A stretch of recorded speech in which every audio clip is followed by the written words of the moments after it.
Good afternoon, ladies and gentlemen. Welcome to Magic Bricks webinar series. Our endeavor to trigger a buy and bring back consumer confidence in the real estate market. We have initiated a series of webinars conducted by industry experts to give you all a crisp insight of real estate industry. The topic of today's session is how to make money to buy the house you want. Our guest speaker today is Mr. Dheeraj Mittal. He's a CEO of Prime Capital Services Private Limited, one of the leading private wealth management organization. He is associated with the company for over 2 decades now. He is a finance advisor to individuals and corporates and advises them how to make the most of the money you make. He has helped thousands of people plan their finances and make money to buy the things they need most. His area of specialization is wealth management, financial planning, portfolio advisory services. He has completed his chartered accountancy at the age of 21 years and was practicing chartered accountant till 1994. During this period, he specialized in statutory audits, tax audits, internal audits, concurrent audits, and revenue audits of bank, corporates, and other entities. The area of work extended to ensuring compliance and providing advisory services to the client in regulatory and statutory manner like direct taxation, indirect taxation, Companies Act, accountancy, project finance, etc. Today, along with him, I also welcome E. Jayashree Kuru, Head Content and Research Magic Bricks. She has been a business journalist for over 2 decades with the Times of India, the Economic Times, and the Financial Express. She forayed into research in 2002. She is a regular guest columnist with a number of established media including the Times Group and others. Ladies and gentlemen, we'll start the session with a presentation by our experts. Over to you, Jayashree. Thank you, Neha. Good afternoon, ladies and gentlemen. Welcome to the Magic Bricks webinar series. This is a forum that we provide to you so that you will be able to make the best of your money, your wealth, and grow your wealth according to your needs. We've got the best of the industry, and today we are handling a very critical subject. Real estate is a very, very high-ticket investment, and we get a lot of queries from people around the country asking us how they will enter the market, how they will make the corpus of wealth that will allow them to enter the real estate market, and also what should they buy, where should they buy, and should they invest in real estate. Real estate is a very significant asset class around the world, but real estate is something that is very difficult to understand for the layperson, especially if you are entering it for the first time or even early on in your cycles of buying and selling.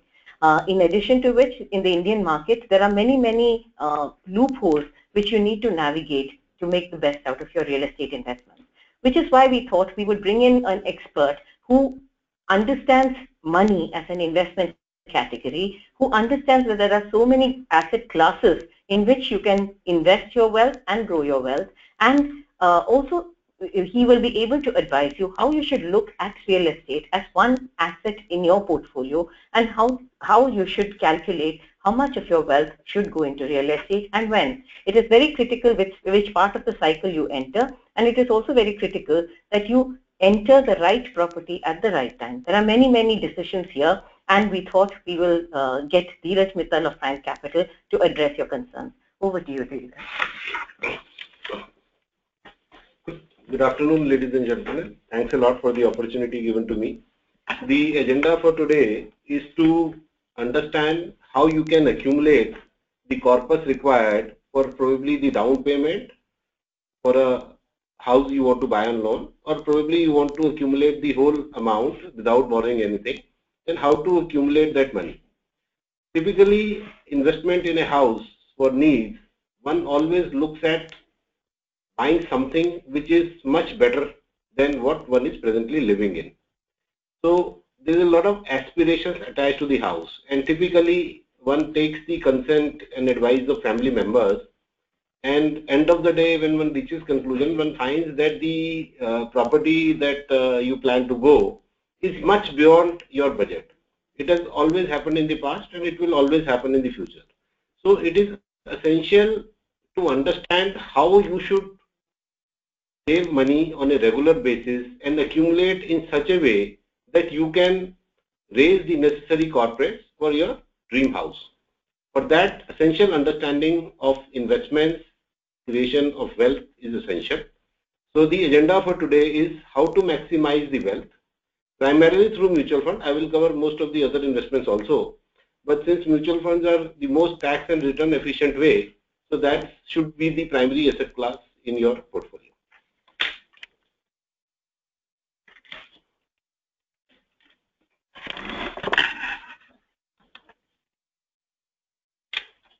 See, if we look at the wealth, wealth includes basically your monetary saving, the businesses you own, the properties, and all those assets which are tangible and which have a life. These are all part of the wealth.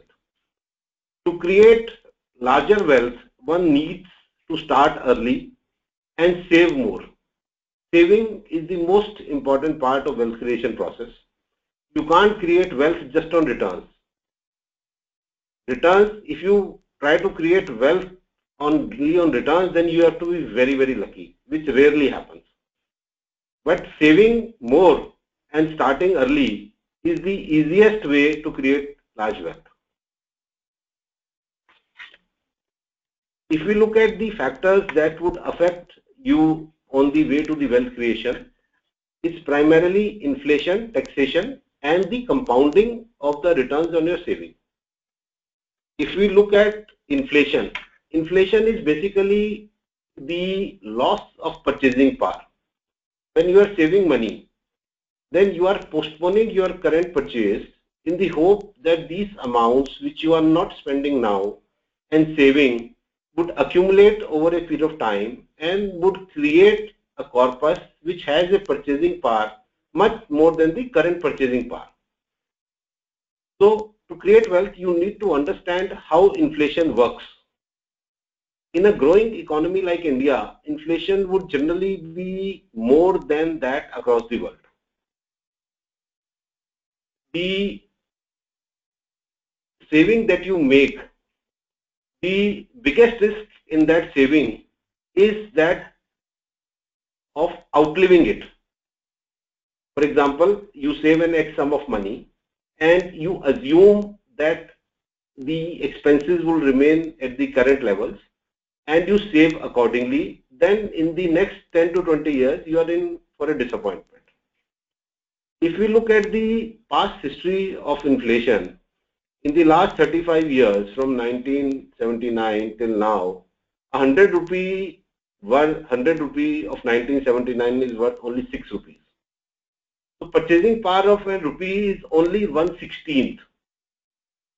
A lot of people who retired in the 70s, 80s and 90s and thought that the retirement corpus that they accumulated and invested in traditional instruments like the post offices or insurance policies and all would be good enough for them are now for a rude shock, because the inflation have increased the monthly expense tenfold and the purchasing power of the money that they have saved has gone down.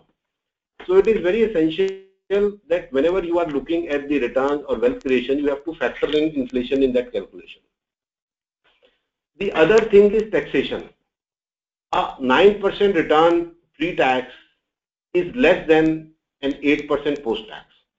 So whenever we are comparing alternate investments and we are toying with the idea of the various options that we can do with our money, then it is very essential to compare only the post-tax return.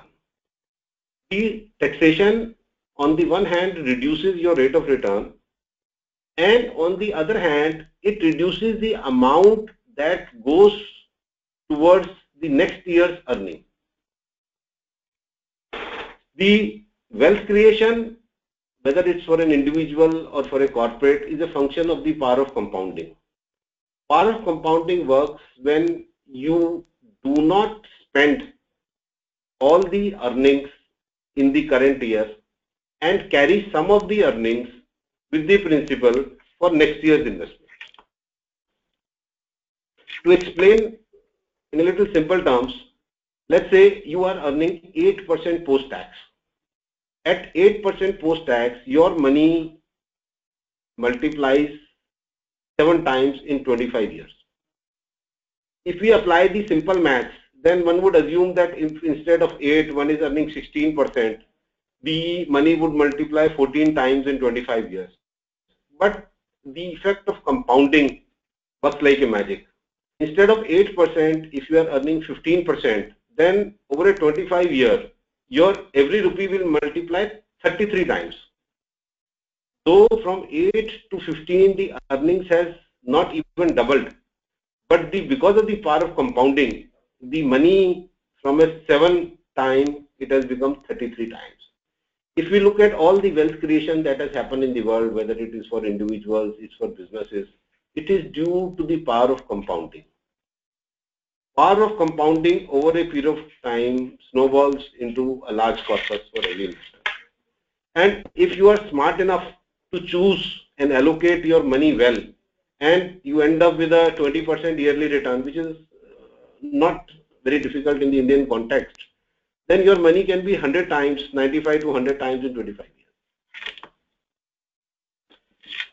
Here is this table explaining the power of compounding. Let's say you have invested 1 crore of rupees and you invest this investment is earning 9% a year. In the first year, the earning would be 9 lakhs on it. If you withdraw this 9 lakhs, then every year the earning would only be 9 lakhs. And the corpus would remain only 1 crore. Because you are not allowing the power of compounding to work. However, if you do not withdraw this 9 lakhs, then because of the power of compounding, in the 15th year, the same 1 crore would earn 30 lakhs. And the 1 crore would be worth approximately 3.64 crores. And by the 30th year, 1 crore would be earning more than 1 crore. It would be approximately 1.1 crores. And the corpus would be 13 crores. This is the power of compounding. However, if you are able to increase this 9% return to 15%, then by the end of 30th year, each crore would be worth 66 crores. So to create larger wealth, you need to firstly allow the power of compounding to work. Secondly, move towards earning a higher rate of return. So higher amount invested upfront, earning a higher rate of return, allowing to be compounded over a longer period of time, will create a larger wealth for you. If you look at the last column, it says a return of 18%. 18% is the 35-year-old history of the BSE Sensex. If one compounds money at that rate, so every crore becomes 143 crores in 30 years. If you look at the various asset classes where you can spread the money, the lowest on the ladder is cash. Cash is like money either in your pocket or in your bank in savings and current accounts. This money earns 0 to 4% rate of return. The next category is the fixed deposit. Fixed deposit typically with banks, post office and all earn 7 to 8%. Then comes gold. Gold which has no economic value, it is just a perception value, on an average earn 10% a year.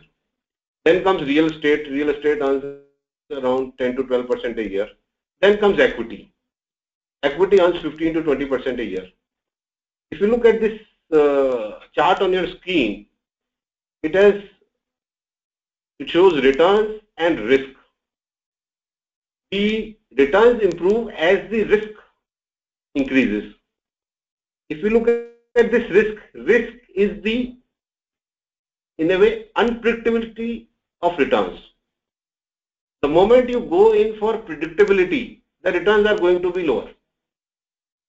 But if you are going in for unpredictability and plan your investment well, then with low risk, you can earn good returns.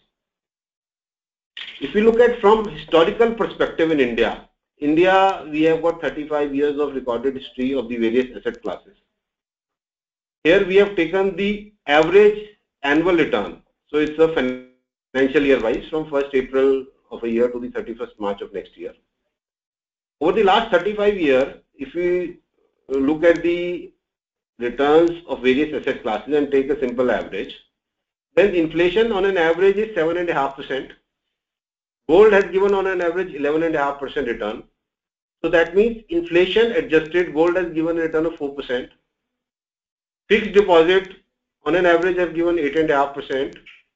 That is a post-inflation adjusted return of 1% only. The BSE Sensex, which consists of a basket of 30 of the largest Indian companies, have given a return of on an average 25%. The post-tax return being 17%. The PPF have given under 3%, and your LIC policies have given a negative return of -2%. Now coming to the fixed deposit or money in the bank investments. These are popularly called debt or fixed income security. They are called debt because it is the money that the bank owes to you. If you look at debt investments should ideally be used for short periods of time. Short period of time could be, say, few months to a few years, up to 5 years, where you want certainty and surety of the amount you are getting. The most popular in this debt category is the bank FDs.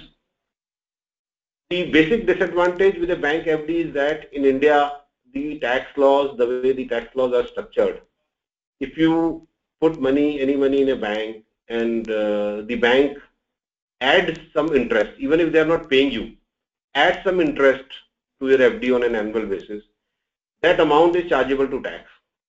The bank would be deducting a tax of 10%, and depending on your tax slabs, if you are in the 30% tax slab, then you would have to pay 20% tax on an annual basis.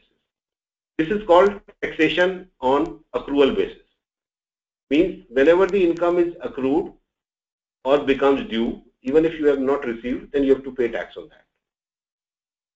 So if you make a 5-10 year long-term FD, so you will have to have additional funds to service to pay the tax.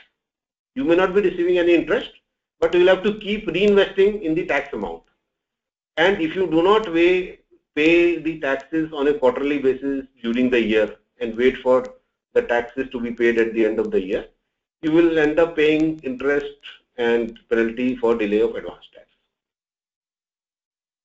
The same debt instruments, if you are investing through mutual fund, then you avoid all that hassle. I will take that up later in this presentation.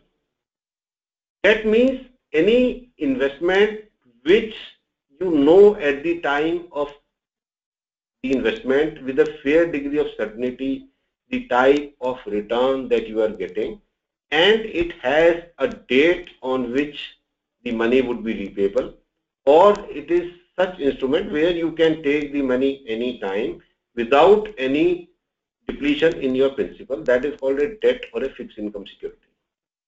The other most important asset class of your portfolio is equities. Equity means ownership of profit-making businesses.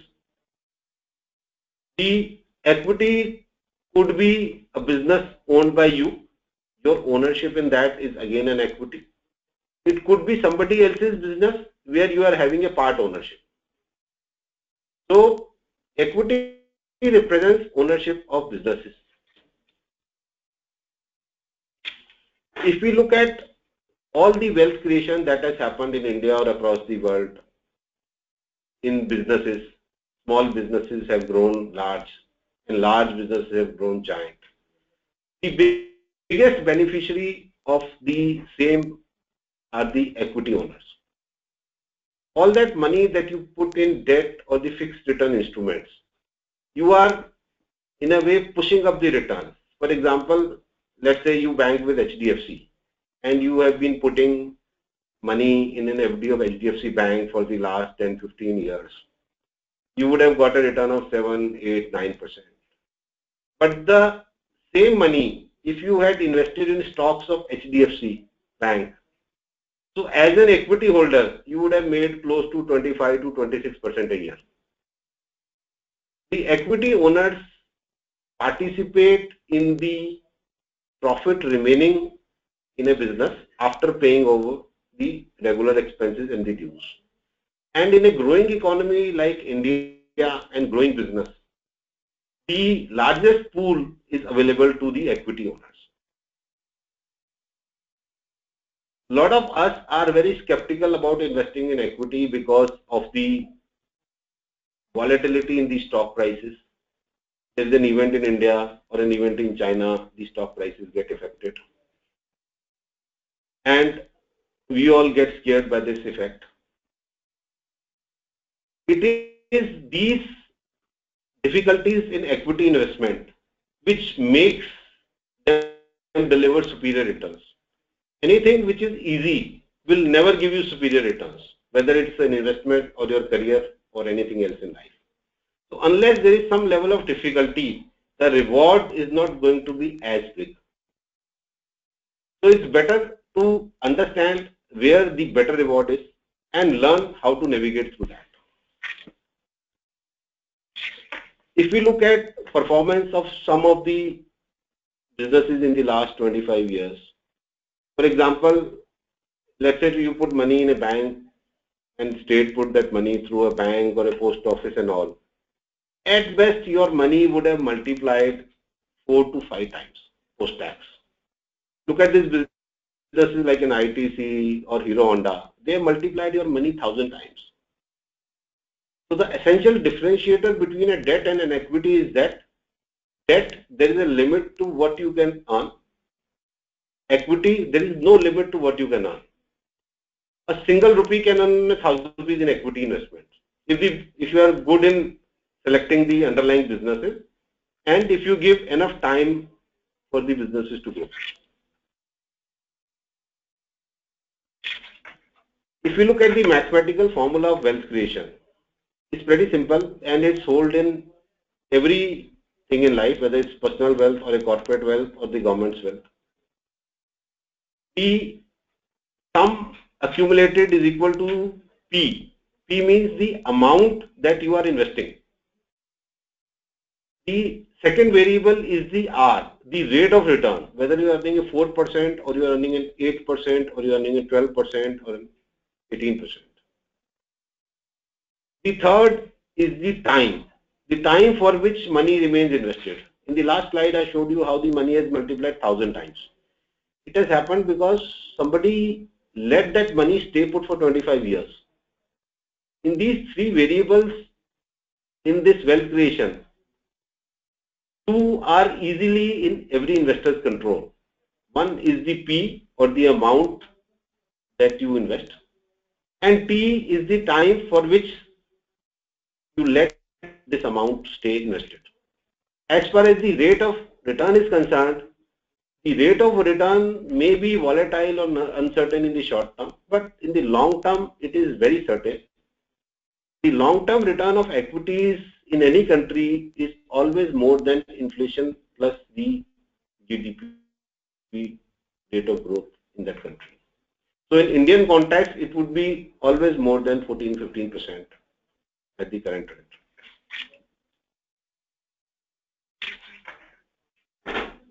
Now, let me explain a little bit about mutual funds. Mutual fund is a trust that pools the savings of a number of investors and manage towards a common financial goal. Say, for example, typically an investor, if one were to invest in various asset classes, one would have some money in bank deposits. Some money they would be having in stocks, equity shares bought directly from stock exchanges, and would have one or two properties and some gold lying in the locker. So every investor, you would find these four things which one invests directly. Now let's see how we can do it efficiently through a mutual fund route.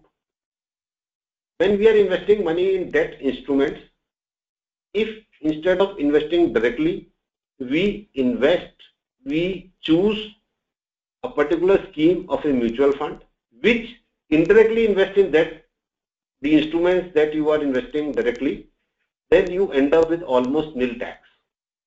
That I'll explain later in the slides. So by just routing the money in the bank through this mutual fund route, the mutual fund would eventually put the money in the same banks, you are able to have a lot of tax efficiency and half to 1% better returns, because mutual fund, due to their large size, are able to negotiate better rates with the bank and financial institutions. For example, if you go to a bank and ask for an FD, they'll give you the card rate or the rate as per their schedule. But when mutual funds go, they invest on behalf of millions of people, they are able to negotiate much better rates from the bank, because this saves the banks a lot of cost of servicing thousands of investors by dealing directly with the mutual funds. Now comes the next is the equity investments. If you look at equity investment, if you buy a share of one company, two company, five companies, most of you would never have read the balance sheet or would never have interacted with the management. The same thing when it is done by the mutual fund, they analyze the future of the company and are able to identify the better companies of the lot. If you look at gold, if you are buying gold directly, then you are not sure of the purity of that thing and you have to do all the chowkidari. Whereas if you do through the mutual fund route, you are avoiding that hassle. As far as real estate is concerned, your budget may allow you to buy one or two real estate, but if you invest through real estate fund, you can probably have a basket of 10, 15 projects. The benefit of investing in mutual fund is diversification, professional management, and it comes at a very low cost, because mutual funds in India manage large sums of money. 14 lakh crores is the amount that is managed in mutual funds. The benefit of investing in mutual fund is better return, because mutual funds have the best of the team to analyze the markets, they analyze the companies, and selecting the best businesses for you. If you look at the performance of mutual funds, the slide shows the performance of mutual fund over the last 3 years versus the BSE Sensex. BSE Sensex is the representative market for representative index for Indian equities. It consists of 30 largest stocks. If you look at the performance, most of the mutual funds in the equity category have far outperformed the indices. So when we are investing in equity, we are looking at a return of 16-17% compounded per year from the indices, plus a 5 to 7% alpha, or the additional return delivered by mutual funds. So 20% plus becomes an achievable target in equity funds. Now coming to the tax efficiency of bank FDs versus debt schemes, which I mentioned a little while back. When you put money in a bank FD, you are paying tax on accrual basis. But when you put money in mutual fund, you are not liable to pay any tax on the earnings that are added to your investment. In a mutual fund, you do the tax calculation only when you exit. And if you exit after holding for 3 years, I'm talking about debt investments, then income tax classifies the gains as a long-term capital gain. And because of the benefit of indexation that the income tax provides under the Income Tax Act, you end up with almost nil tax. So just by moving money from your bank to mutual funds, you can improve the return by 50%. That is the tax one would pay if one is in the 30% tax bracket. Also, these are open-ended fund, money is accessible anytime. If you are investing in debt funds and withdrawing before 3 years, you can expect FD plus 1%. And if you are investing in mutual funds holding for 3 years, so your return would be at least 50% more than what you are getting in debt funds. From a tax efficiency perspective, equity funds which invest in stocks are the most tax efficient. Whatever earnings you make after holding for 1 year is absolutely tax free, no hassles. The popular equity investment in India is the ELSS category, where investment up to 1,50,000 is allowed as a deduction under Section 80C of the income tax from your taxable income. The lock-in period in this ELSS is only 3 years, least in its category. The other instruments in this category, the bank deposits or the national savings certificates, PFs and all, come with a 5 to 15 year lock-ins. And all the returns are tax free, whereas if you put money in a tax saving bank FD or a national savings certificate, you pay tax. And the returns in the ELSS, if you look at the last 3 years return, is 20% compound per year, which you can't imagine in other alternate instruments. Most of us would be having PPF accounts, which probably our parents forced us to open, and we have been religiously contributing money all these years. This is a sample of a PPF account which has contributed over the last 15 years. And earlier, the maximum limit that was allowed, which was 70,000 earlier, then it became 1 lakh, and now it's 1,50,000.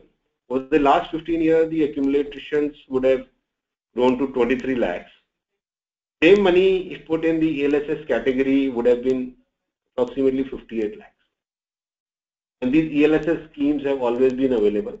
It is just that investors are not aware of these options, or they have not made enough efforts to find out what better things they can do with the money. From a tax efficiency point of view, nothing compares with mutual funds, because you pay tax only when you sell, and if you plan well, then you end up with nil tax when you sell. There are various modes of investing in mutual fund. Mutual fund, whenever you choose a mutual fund scheme, an account gets opened for you where you can put a lump sum. Lump sum means a check. You can put 1 check a year, you can put 1 check a day. Once you put a check, there is no compulsion to put the next check. It's all voluntary. Or you can do a systematic investment plan. Systematic investment plan where you can put money on a monthly basis, a fixed sum is like an RD. Or you can use an STP or SWP, which would be required if your plan needs some withdrawals. A 15% compound per year return is easily achievable in a mutual fund. If you look at this table on your scheme, so you would observe that if you are earning 9%, then to achieve a corpus of 1 crore with a 10,000 rupees per month would take you about 24 years. Same amount and same target, if you earn 18%, you can achieve the same in 15 years. That is the difference between a debt and an equity. Coming to the topic of accumulating the corpus required to buy the dream house of yours. So let's say you are trying to accumulate a 1 crore corpus with in the next 10 years. Then if you invest 35,000 rupees a month, 35,000 rupees a month, it would be close to 4 lakhs a year. If you add that, accumulate that for 10 years, then that amount grows to 1 crore at a rate of 15%. If you feel that 35,000 is a large sum and you can't afford that, and if you are probably willing to wait for a little longer, maybe a 15,000 rupees over a 15 year can reach the target for you. So it is very essential that whenever you are planning, you need to have the figure in mind. What is the type of amount you are trying to accumulate? What is the period you have? What is your current savings? And based on that, you have to arrive at a plan to accumulate the desired amount to achieve that goal of yours.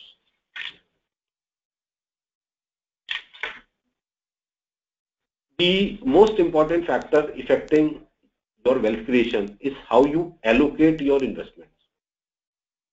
Like the 4 asset class we discussed, these have varying rate of returns, and your exposure to them in your asset class determines the return. For example, if somebody is having a 50% equity exposure and a 30% debt exposure and 10% to gold and real estate, would end up with a 12% return compound per year, which doubles your money in 6 years. If you alter the allocation, then probably you can double your money in less than 6 years, or if you become more conservative, then you can probably take more time to double your money. So end of the day, it depends on how you allocate your investments, whatever the wealth that you will create, primarily a function of allocation, and then comes the return part. Also, I'll take a minute on the insurance product. Most of us either buy or are sold some insurance product, and only 5 to 10 years later that we realize that these products are worthless. In insurance, there are 2 types of product. One is called a term insurance. Term insurance is like a pure insurance as you do for your vehicle or a car or a bike. That only in case of an unfortunate event you get compensated, else you don't get compensated. The other is called the investment cum insurance product. It could be ULIP, it could be a traditional, it could be endowment, it could be a money back. In such policies, only 2 to 4% of the amount that you pay goes toward the insurance cover, and the rest of the money gets invested very inefficiently. So make sure that next time you plan to buy an insurance, you look at it pure term only. It's like a health insurance. And for investment, use products like mutual funds.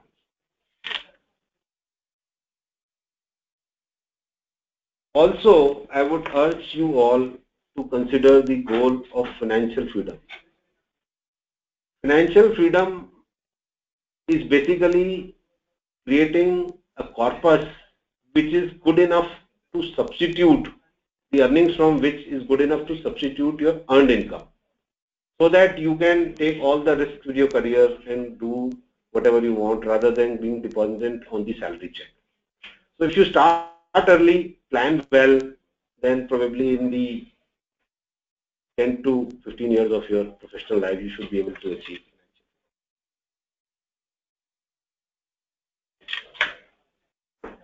Here is a slide which compares the returns of real estate and equities over a longer period of time. Individually, some may have got lesser or more returns, but on an average, if you look at the last 18-year history of the real estate, the money has multiplied approximately 8-10 times. And 8-10 times is a good return. But in the similar period, if you look at equity funds, the money have multiplied 50 to 80 times. So you must buy the first house, but after buying the first house, when you are looking at investments, do look at equities. This is something about us. Thanks a lot. Thanks for your time. Over to Jason. Dheeraj, many questions out of what you have asked us, you have told us in the currently. One is that the first house, when you're buying that first house, let's assume that when people take their first job, they are earning roughly about 25,000 rupees as starting salaries. It could go up to say 40-50,000 for very well paid professionals. If they plan to buy a house, how long will it take them, and what are the considerations when you're planning to save that corpus so that you can enter the property market? How soon should they enter the property market? See, most important thing is that firstly they should freeze on the type of property. Type means the size and the location they want to go in. It should not happen that just for the sake that their budget doesn't permit, that they buy a smaller property and in an off location which they may not feel like to live in. Because one doesn't buy a house for self-use too often in one's career. So firstly, they should plan where they would love to live and what type of size they would love to live. And if it's much more than their means, then you should build a plan to achieve that over a period of time, rather than getting into a hurry of buying one house and thinking that they would swap 5 years later. So based on their liking, they should first freeze the house, approximately what would be the cost of that house they should take out, and then assess whether they would be buying lump sum or they would like to buy it on an EMI and then accumulate the necessary fund required for the same. Sure. Is it a good idea to buy for your requirements for the next 5 years, especially when it's real estate? Yes. In which case you're spending a small part of your salary towards your real estate allocation, and some part of your still leaves you with some amount to invest in your equities so that that money grows as well. Or is it better to buy the biggest, stretch yourself and buy a bigger property so that you will be able to it will finance your, it will serve your future needs as well? So I personally believe that when you are buying your house for your living, then firstly the return should never be the criteria. They should never assess that property from the point of view whether that property will give return or not. And even if they have to go a little over budget, they should go for it. It would mean a fewer trips to the restaurant, a fewer movies, and little more effort in saving, but it would be worth the effort. Okay. Now, one more thing that people normally ask is that the property markets make it difficult for you to buy and sell. There are many elements to buying and selling, and then there are many multiple taxations and so on. Is it a good idea to think of, globally, you know that people buy and sell up to 4-5 times in the real estate cycle, in their earning cycle. Is India ready for that? I believe India is not ready for that. Unless we have a proper bill in place and the industry gets regulated, it is very difficult for an investor to buy and sell too frequently.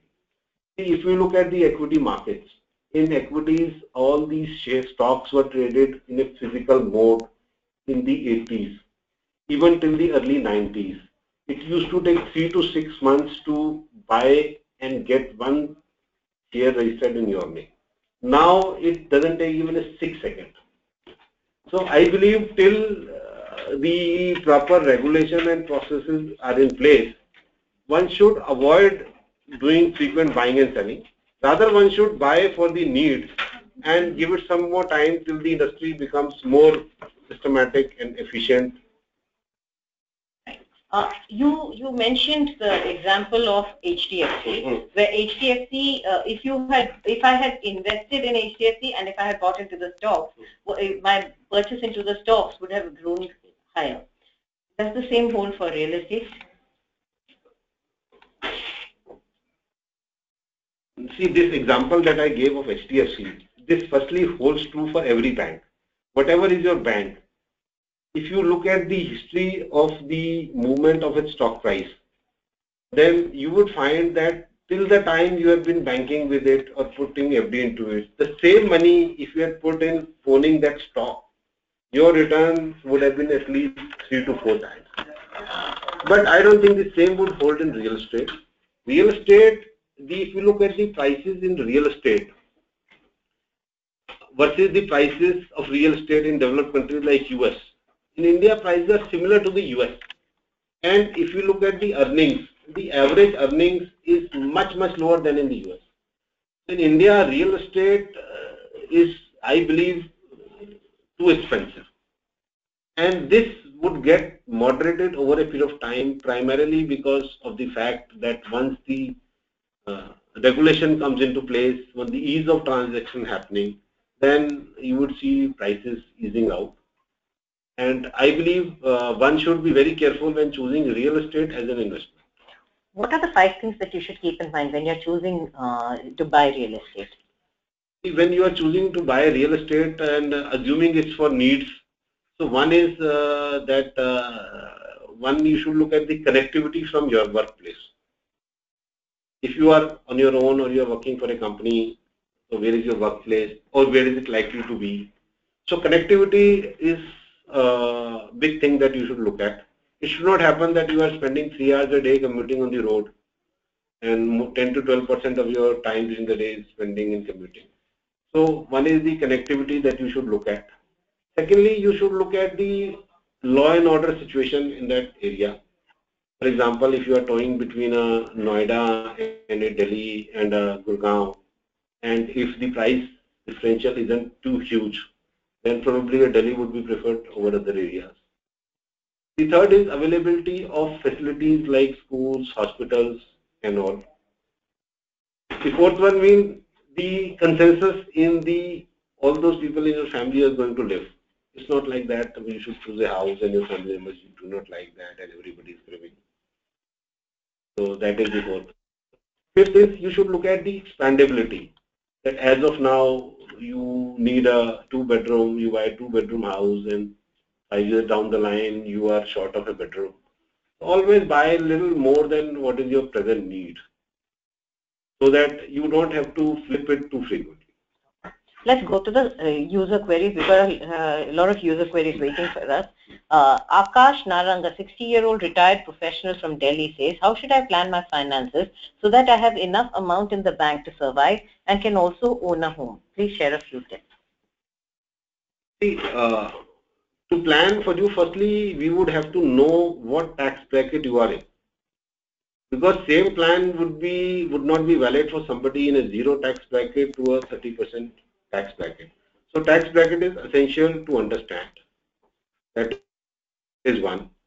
Second, we also need to know that what is the present property you are living in, it's on rent, and what is the property that you want to buy, what is the amount that you wish to invest in, and what is the present available surplus.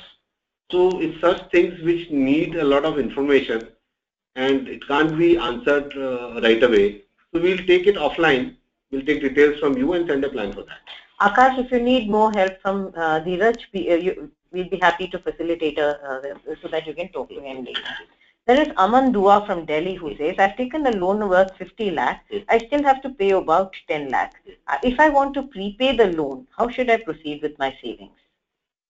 See, as far as I can understand from this query is that you have, I want to prepay the loan, how should this? He's paid about 40 lakh and he's left with a 10 lakh loan. But he has the savings for that. Probably wants to know if he wants to save so that he can multiply his income. If you want to prepay the 10 lakhs, almost 10 lakhs of it, you want to prepay.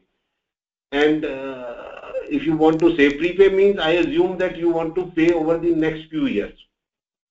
So prepay means ASAP. If you want to prepay that, then probably you should look at debt instruments, because if you are investing in equity instruments, then you would need a 5-year plus horizon for that kind of purpose to accumulate. And since you seem like you want to pay earlier than that, you should invest in debt instruments, maybe debt mutual fund, which can give you 8.5% post-tax return. So that's what should be good for you. Right. Ashutosh Day of Dhanbad says, my income is 4 lakh. I want to invest in a plot. How should I plan? If your income is 4 lakh, you want to invest in a plot, then the most important thing is what is the type of plot you are looking at, what is the amount that you would be requiring to invest in that plot, and whether there would be institutions who are willing to fund it or not, whether you are trying to accumulate for the whole cost of the plot or you are trying to accumulate for the down payment for the same. But whatever you are planning, since you are looking at buying a plot, probably it's a short-term goal, short to medium-term goal, and you want to execute in the next 2-3 years. For you also, I would recommend debt instruments, which would give you around 8.5% post-tax returns. Right. Dheeraj, here I would like to mention that there are a lot of people who keep asking us, should I buy a plot or should I buy a flat? Right? Now, historically, plots over a long period of time does better than apartments, built-up properties. However, plots are more difficult to hold, and plots are are less funded, easily funded by formal finance than apartments are. Now, apartments in the short term gives you a very small 2 to 3% rental returns, if at all. Sometimes it's 1.5 to 2%. However, apartments are a little easier to hold. So for somebody like Ashutosh, who says that I earn 4 lakhs and I want to buy a plot, because normally from smaller towns we see plots are a big draw rather than apartments. How would you advise somebody like this? See, firstly, when you are planning to buy a plot, the most important thing is that whether you are trying to buy this plot for self-use later in your life, or you want to buy it purely from an investment perspective.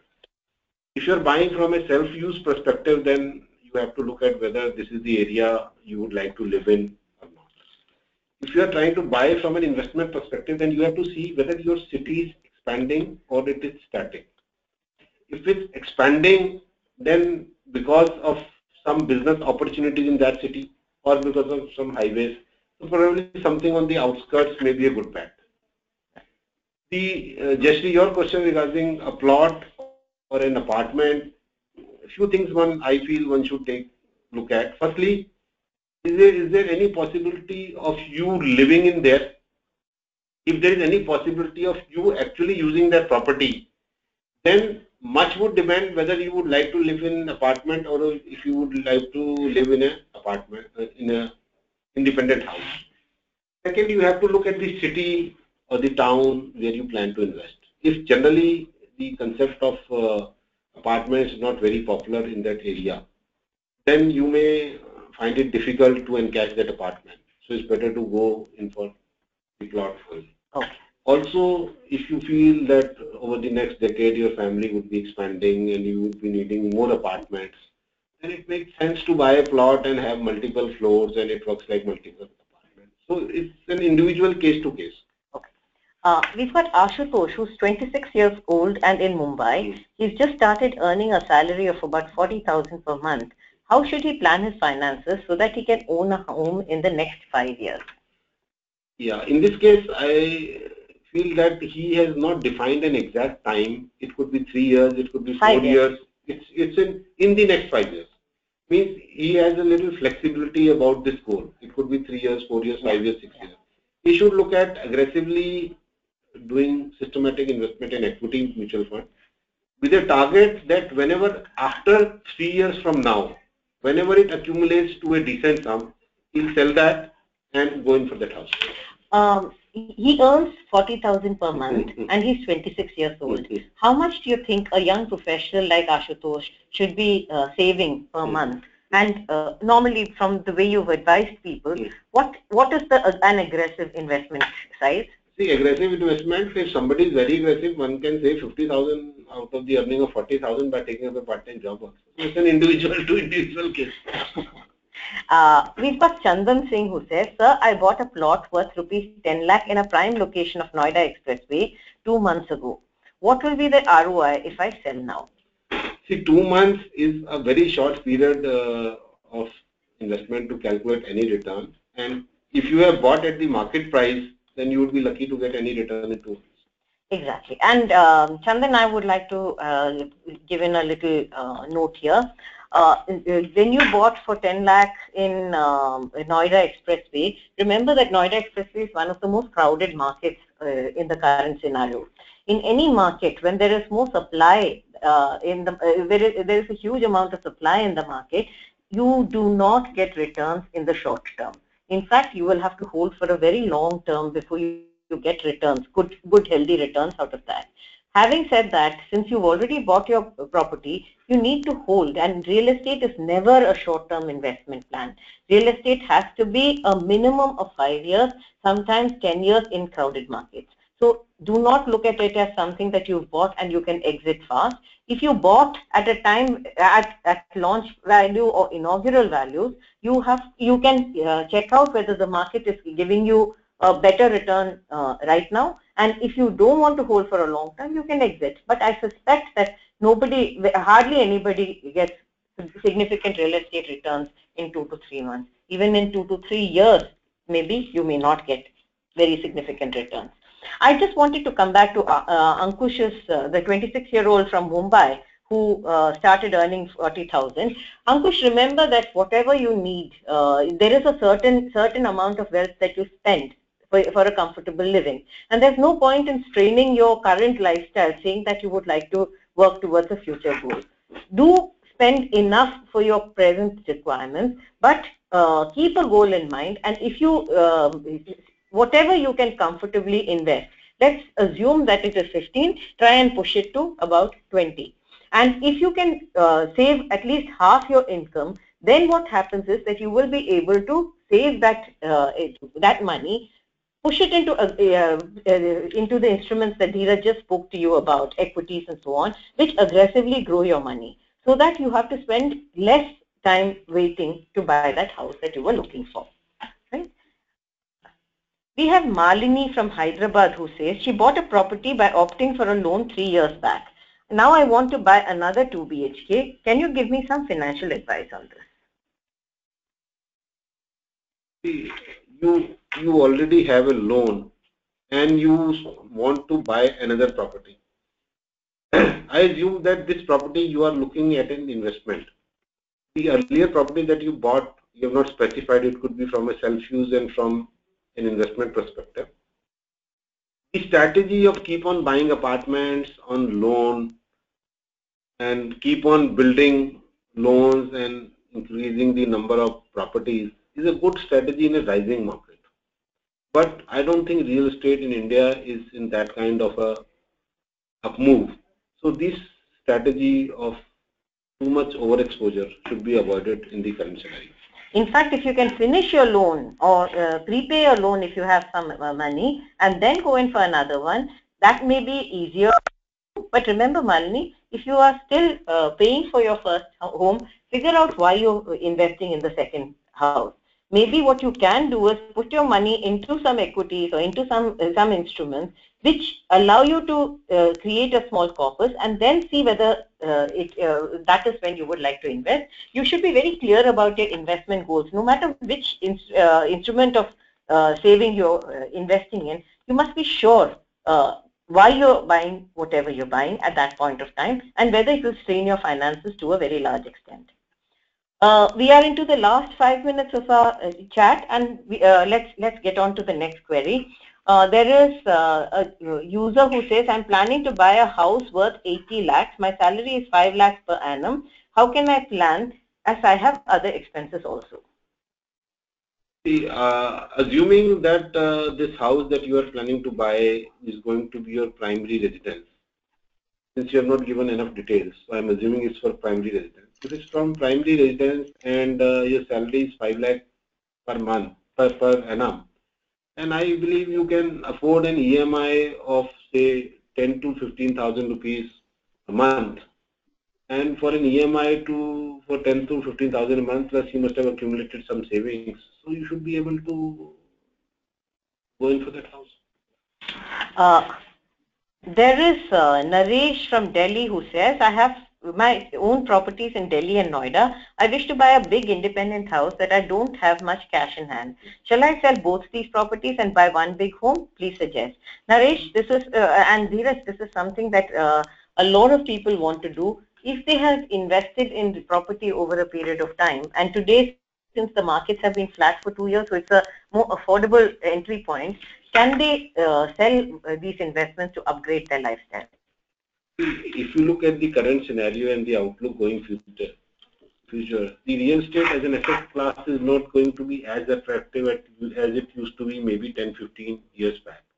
So it makes sense to consolidate your holding tiny real estate investment into a big house which you could use for your living. So I would agree to the idea. But remember that when you sell two houses, you will have capital gains on both your houses, but the only one sale will qualify for your capital gains offset. Yeah. So the second one, you will have to pay your capital gains. A better idea would be to sell the one that gives you better returns, invest that into your house, and then take a loan to tide over the rest of it. Otherwise, you will be hit by capital gains. You've got Manuj Makhija who says, I have a 3 BHK apartment in Singhasandra near Hosur Road. This is from Bangalore, for which I have taken a bank loan. This is my second apartment, mainly for investment purpose. Now the apartment is ready to stay, and the property already has good appreciation on my return. My question is whether I should give it for rent or to sell it and invest in another property like plot. I'm still paying the EMI for the next 13 years. Please advise which is best. In this case, you have taken this property purely as an investment, and you have taken partially bank loan and part of the money you have contributed. This is your second apartment mainly for investment purposes. So what I would suggest that firstly you assess the performance of this investment, like the dates on which you made the payment, and add to the current loan that is outstanding, and what is the expected sale price, and see what kind of returns that you have got and what kind of returns you would have got if you had made an alternate investment instead of a real estate. So in any adventure or investment, it's good to assess your performance first without loading on the same. That is one.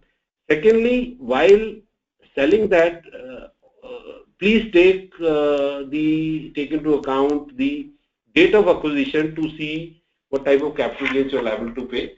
Just avoid paying short-term capital gains. Make it long-term, holding for 3 years from the date of allotment, and then you can look at selling. We'll take our last two queries now. We've got Vidul, an IT professional from Chennai, says, please share a list of additional costs that I have to pay apart from the actual cost of the house. See, while you are buying the house, the additional cost depends on whether you are buying from a developer or you are buying directly from some other owner It's not a developer driven. It is from a government or what. So it is very easy to make a list of that. But be sure when you are investing in property, you will come across a lot of costs which you have not factored in at the time of investment.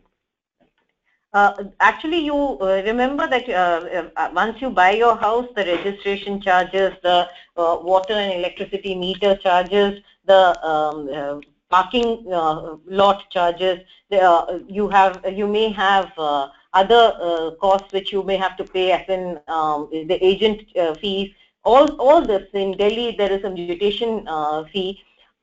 All these add up to a significant amount. So you must avail the services of somebody who can actually take you through this and be able to assess this before you buy, because suddenly if you put all your money into buying the house, then there have been cases where people have struggled to meet these costs. Now, we'll take one last query. This is Rajiv Datta, KPMG from Gurgaon, who says, which is better option, FD, REIT, stocks or property for short-term purpose, maybe for 3 years? Since you have specified that the investment horizon is short term, you would be much better off in FDs. But the other things that you have listed, like for example, REIT, typically in India, REITs are in their present avatar are called real estate funds, where investment horizon of 5 to 6 years is required. And in stocks or property, when you invest for a 5 to 10 year horizon. So 3 years being too short, you would be better off in an FD or in debt schemes or mutual fund, which will give you much tax efficient returns. And I think that would be the last query we've taken. We're already a few minutes over our time.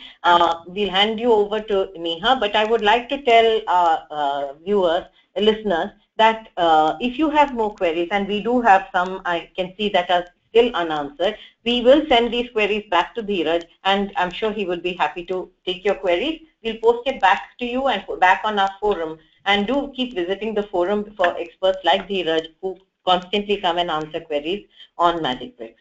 Back to you, Neha. Yeah, Jayashree, thank you for that insightful presentation, Mr. Mittal, and for these answers, your valuable inputs to the questions from our users. There are many more pouring in. There are queries from Ankur, Deepak Chaudhary, Subodh, which has been left unanswered. I assure them that they'll get their answers off the record. It was indeed a great session. I also would like to thank all our participants for their support in making this webinar a success. The recording of this webinar will be available on Magic Bricks by tomorrow. Thank you all. Here is the moderator, Neha Nagpal, signing off. Thank you, Neha. Thank you, listeners. Thank you, Dheeraj.